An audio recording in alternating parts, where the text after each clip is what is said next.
ოპოზიციისთვის არც მოულოდნელი ყოფილა და არც გასაკვირი ის, რაც ცოტა ხნის წინ ჩვენ მოვისმენთ გენერალური პროკურატურის მხრიდან, გამომდინარე იქიდან, რომ პოლიტიკურ პარტიებში თანხმდებიან, რომ ბიძინა ივანიშვილის ქვეყნის შიგნით სურს დიქტატურის დამყარება და დიქტატურა არ გულისხმობს პოლიტიკური პარტიების და პოლიტიკური ლიდერების არსებობას პოლიტიკურ ასპარეზზე და სწორედ აქედან გამომდინარეობს მისი განზრახვა, რომ სამართლებრივი დევნა აწარმოოს ყველა პოლიტიკური პარტიის წინააღმდეგ, ვინც მას ქართულ პოლიტიკაში უქმნის დისკომფორტს. ძლიერ საქართველოში ჰქონდათ ცოტა ხნის წინ ბრიფინგი, მამუკა ხაზარაძის და ბადრი ჯაფარიძის თანაგუნდელები ამბობენ, რომ ქართული ოცნება ყველა ფორმით ცდილობს ქვეყანაში პოლიტიკური პროცესი მოკლას. სავარაუდოდ მას არც იმის იმედი აქვს, რომ საკონსტიტუციო სასამართლოს გზით პოლიტიკური პარტიების ბოლომდე აკრძალვას მოახერხებს და სწორედ ამიტომ გადაწყვიტა, რომ პოლიტიკური ლიდერების წინააღმდეგ დაიწყოს სამართლებრივი დევნა, თუმცა ლელო ამბობს, რომ ეს მათ ბრძოლას ქართული ოცნების წინააღმდეგ ვერაფერს დააკლებს.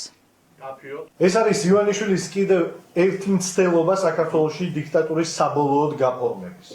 რისთვისაც ის ცდილობს, რომ ველიდან მთლიანად გააქროს პოლიტიკური სპექტრი და სრულად მოკლას ამ ქვეყანაში პოლიტიკური პროცესი. ჩვენ ვხედავთ პროკურატურის აბსურდს, აი ამ ზღაპარს ჩვეულებრივს, ყველა სიტყვა, რომელიც მოვისმინეთ ბრალდების, არის უსაფუძვლო სიცრუე და თითიდან გამოწვეული სრული ტყუილი. ეს არის მიზანმიმართული პოლიტიკური დევნა ჩვენი პარტიის ლიდერების წინააღმდეგ. ეს არის დანაშაული, რომელსაც რეპრესიული რეჟიმი პოლიტიკური ოპონენტების წინააღმდეგ ახორციელებს.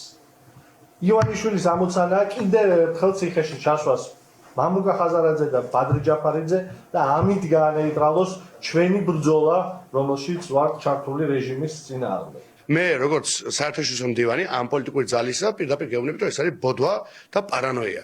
ჯეთი მტრული სახელმწიფო, მე ვიცი, რუსეთის ფედერაცია მაგალითისთვის და ვიცი ის, რომ ეს რეჟიმი ემსახურება რუსეთის ფედერაციას, რომელთაც ჩვენ არასოდეს არანაირი კავშირი არ გქონია, არც კარგი და არც ცუდი. ამიტომ მტრული სახელმწიფოს ცნებაც რო არეული აქვთ საკუთარ უაზრო თავებში, აი ეს აჩვენებს ეროვნულ ტრაგედიას, რაშიც ვართ. მას შეძლებს მტერი ერევათ მოყარეში და მოყარე მტერში. განცხადება გააკეთეს ნაციონალურ მოძრაობაშიც, ამ პარტიის ლიდერის მიხეილ სააკაშვილის მიმართაც არის გეგმაში ბრალის დამძიმება და ამ პროცესს პარტია პოლიტიკურ და პერსონალურ შურისძიებად მიიჩნევს, გამომდინარე იქიდან, რომ ამბობს, რომ მიხეილ სააკაშვილი იყო ქვეყნის შიგნით და არის რუსეთის ერთადერთი მთავარი მოწინააღმდეგე და სწორედ რუსეთის დავალება ახლა სამართლებრივი დევნა მიხეილ სააკაშვილის წინააღმდეგ. მიხეილ სააკაშვილის მიმართ პოლიტიკური ვენდეტა არის სხვა დონეზე გადასული. მიხეილ სააკაშვილი არის ივანიშვილის მთავარი მოწინააღმდეგე, ვიზავი და არა მხოლოდ ივანიშვილის პატრონის, ბატონი ვლადიმერ პუტინის, ამ ქვეყნის მთავარი მტრის და სისხლის მსმელის. შესაბამისად, მიხეილ სააკაშვილს მორიგი აბსურდული ბრალი დაუმატეს და Facebook პოსტების გამო კიდევ დამატებითი სანქციების და დამატებითი წლების დაშენებას აპირებენ მიხეილ სააკაშვილის ბრალზე. ეს არის არათუ პოლიტიკური ვენდეტა, ეს გაცდა ამას, ეს არის პერსონალური შურისძიება, არათუ პოლიტიკურ პარტიებს გრძალავენ და ფორმალურად აუქმებენ, არამედ კონკრეტულ პოლიტიკოსებზე ივანიშვილს აქვს გადაწყვეტილება მიღებული, რომ მზის შუქს ისინი თავისუფლებაზე ვეღარ იხილავენ. ეს არის ამ ქვეყანაში დიქტატურის დამყარების მთავარი მცდელობა. მე და ჩვენი პოლიტიკური გუნდი ხედავთ ერთადერთ შესაძლებლობას. ახლა არის ძალათა კონსოლიდაციის შესაძლოა ბოლო შანსი. იმიტომ რომ ივანიშვილს განაჩენი უკვე გამოტანილი აქვს.